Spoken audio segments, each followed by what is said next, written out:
Hey everyone, welcome to Math 300. I'm your instructor, Robert Wan, and in this video, I just want to explain a little bit about the course, go over the logistics of how it's going to run, and go through the syllabus. Okay, so Math 300 is, I think, really the first math course where you really learn how to think like a math major, like a mathematician. So you'll learn how to come up with rigorous logical arguments, and then also a huge part of this course is learning how to communicate those arguments correctly and effectively. Since it's sort of like the fundamental math course, we'll be going over some really fundamental concepts like logic, set theory. We'll learn about functions. We'll learn proof techniques. And since these concepts are so fundamental, I promise you that you'll use these concepts in every single math class going forward. And since mathematics is the language that modern computer science or economics or physics is written in, also it should help in those other subjects as well, not just math. Okay, so here I have loaded Canvas, and basically Canvas will be your starting point for everything in this course. So I'll publish this Canvas page soon. Okay, so when you click the Canvas page, the first thing you go to is the syllabus. Okay, so here's my email, robwan@uw.edu. First thing, course logistics. Okay, so this course is entirely online, and it's also entirely asynchronous, except for the 2 exams that we have. So you'll have one midterm exam, which will be during class time. It says down here when it is, in February 12th. And you will also have a final exam, which I will put the time and date of that here. Okay, so I think it's the Tuesday of finals. We get 8:30 a.m. Okay, so those 2 exams are the only synchronous required things. I'll of course also have office hours, which I'll announce soon. Basically, everything that you need to access in this class, you'll be able to either find on or get access to from the Canvas page. Okay, so I will post lectures every lecture day. So that's Monday, Wednesday, Friday. And I'll post them both to Panopto. So if you look on this side tab, you see Panopto recordings, you can click there. Or I'll also upload them to this YouTube playlist, which you can click, which is here. Okay, so I've already put something on there, which is how to type up your math homework, but I'll discuss that in a second. Every assignment that you will submit, including both exams and all your homework, you will submit on Gradescope. And to access Gradescope, you again go to this left-hand tab and you find the Gradescope tab. If you click that, I'm pretty sure I made the class Gradescope. So I will set this up, right? Office hours will be on Zoom, so I'll put a Zoom link here once I've figured out and scheduled those meetings. I'll send announcements via email, but you can also find them in the announcements tab of Canvas. And I've also set up a class Piazza. Okay, so last quarter, I found Piazza sort of very useful. If you have a math question that isn't a private math question, you should first post to Piazza. Okay, I will check basically every day. I get emails from Piazza, and either I'll be able to respond or other students will be able to respond. So I found that useful. Okay, also the link to Piazza is also on this tab over here. Okay, so I haven't scheduled my office hours yet, but they will be on Zoom. I'll try to schedule like 1 in the morning and 1 in the evening to try to accommodate for time zones a little bit. I highly recommend you come to office hours. If you have a question, sort of try to immediately come to office hours. If you want to discuss solutions to homework problems, it's sort of by nature difficult to learn how to write a proof without some sort of one-on-one interaction. It's tough to learn it from watching videos on YouTube, is what I'm saying.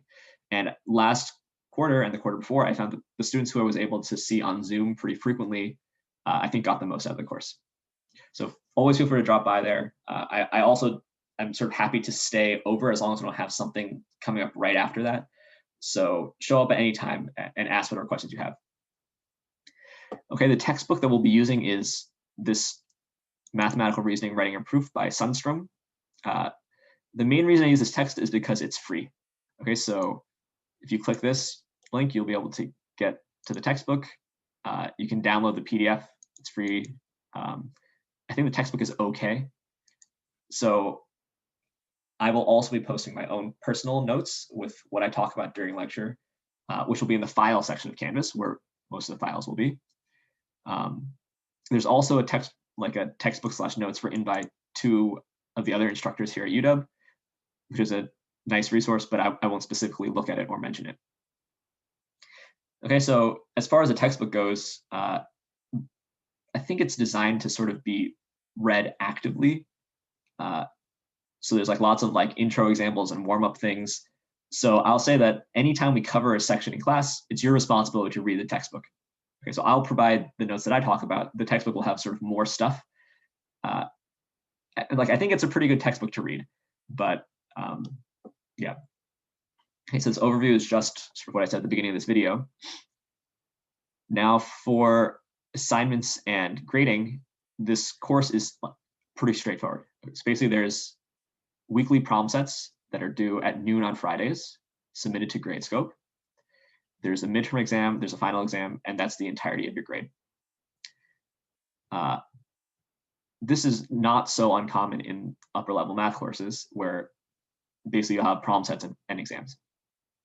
Okay, and this is, I think, probably the first math class where the problem sets are genuinely will take a good amount of time. Maybe you found that in Math 308 as well. But these problem sets you shouldn't think of at all like WebAssign and calculus. WebAssign problems are sort of designed to be done quickly if you understand what's happening. In your future math classes, though, problem set problems are serious problems that will require a serious amount of thought and a serious amount of work. But it's also the best way to learn any concept in mathematics is to sort of struggle hard at a problem that uses those concepts. Okay, so it's not like I'll do an integral and then you have to do the exact same integral on your homework. It's like I'll introduce a definition and then you'll have to go off and solve some problem about it on the problem set. Also, it's good practice in writing up your arguments clearly, which is, as I said before, a huge emphasis in this class. Okay, so because of this, homework problems will be graded very carefully by your grader. I've asked your grader to give like really good comments and really check line by line what you've written. So on the other hand, this means that probably not many of you will have perfect homework scores, because if there's any kind of error or gap or anything, I want you to know that and get feedback on it, right? So when I grade the homework, when I calculate your grade for the problem sets, I'll grade the problem sets out of 90% of a possible point, 90% of the possible points.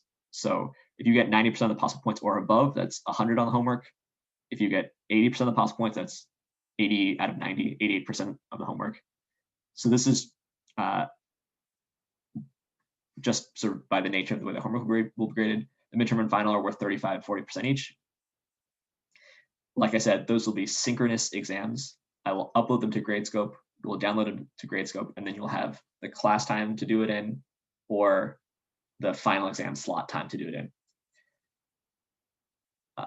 During these crazy times, the department has asked us to institute a 2.0 policy, which is if you do this, then you will not receive a grade below 2.0. This is standard across all the Math 300 classes. So it's this: if you complete every assignment, earn 60% of the problem sets, and 50% on each exam, I guarantee that you will not receive a grade below 2.0. You could get a grade higher than 2.0, but if you do this, at least this, then you know that you're not going to fail. Okay, if you have some sort of DRS accommodations, please get in contact with them and with me in the first couple of weeks of the quarter. I'm happy to accommodate. There's also religious accommodations as required by Washington state law. So if this applies during the quarter, make sure to follow these policies. And then the last bit on the syllabus is about getting help.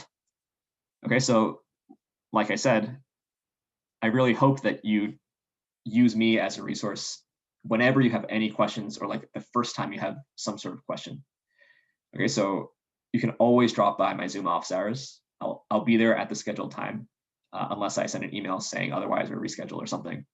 You're always welcome to just drop in. Even if you don't have a question, that's okay. You can send me an email. You can post to Piazza. You can also work with other people in the class, which is maybe kind of difficult in these remote quarters to find people to work with. But generally, working with other people can be extremely productive, because you have to explain something to somebody else, which helps you understand it better. You can ask good questions about one another. To one another, you can bounce ideas off of one another.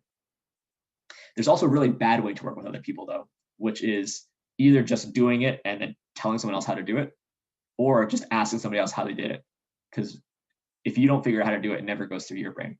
Okay, so I want you to be able to get help and to work with one another, but I want you to also have to learn the thing that you're learning. So we'll stick with the so-called Gilligan's Island rules. These are, I forget who invented these, some CS professor, I think. So you may meet to discuss problems with each other or with me, but you cannot take any record away from the meeting. So this means that if someone's explaining something to you, you can't be taking notes and writing it down. You have to be learning it inside of your head. Right? So the focus here is on trying to understand what's happening. Then you have to wait a certain amount of time before going and writing something down. So you can't just like keep it all in your head and then write it down immediately. So it's called the Gilligan's Island rules because ostensibly you could watch an episode of Gilligan's Island in between, and then you could write something down. And then if you collaborate with somebody, if you talk to somebody about it, even me, just at the top of the problem, just say, I worked with so-and-so on this problem. I talked to Professor Wan during office hours on this problem. Just so that I sort of know what's happening. There's no penalty for doing so. Okay, and then lastly, some friendly advice, which I sort of always give, but I think is even more important during these remote quarters, which is if you are lost and confused, mathematics classes can be really frustrating and really stressful. Okay, so I've been there. On the other hand, if you're on top of stuff, it can be actually pretty fun learning stuff and like understanding stuff. And right, this is why hopefully you're taking this class while you're a math major. So my 2 bits of advice are: 1, get help when you need it, and 2, really try to keep up with the lectures. Keeping up with the lecture means, first of all, like actually paying attention when you're watching a video, which is really difficult, I know. It also means staying current with the class, right? Sticking to a schedule is probably a good thing. And it also means like maybe reading a little bit of the textbook before the lecture. You'd be surprised at how much that helps. Okay, so all this is on the syllabus. And then the last thing I said I was going to do is, oh yeah, if you go over to the Files tab, sort of everything will be here eventually. Okay, so course notes, this folder will contain a copy of the course notes. Lecture slides will contain a copy of whatever I've written down. I'll be using OneNote on my tablet for lectures. I'll post solutions like a week after you've turned in your problem sets. The problem sets will be here. Any readings are here, syllabus is here. In fact, I've already posted the guidelines for the problem sets, which you should read carefully. All right, so hopefully I'll see you in office hours at some point. Oh, sorry, I mentioned this other video, which is how to type up your homework, which is already on the playlist. So it's not required to type up your homework.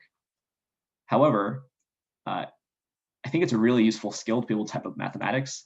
And maybe you didn't notice, maybe you did, but when you were in calculus or linear algebra, sort of all of your math exams will probably typeset really beautifully. And the reason for this is because all mathematicians and computer scientists and economists use this typesetting software called LaTeX. And if you're going to learn how to LaTeX, I think this is the course to do it, because then you can use it in all your future courses. And I'm also available as a resource in learning LaTeX. So if you click on this YouTube video, it's just me explaining how to LaTeX your math homework. And there's even a template that you can download on my website. So if you're interested in learning how to type up your homework, I highly encourage you to do it. It's not required by any means. I think last quarter, probably half of the students LaTeX their homework, half of them wrote it up. But it's a really useful skill, just generally, even in life. So I like to be a resource for that as well.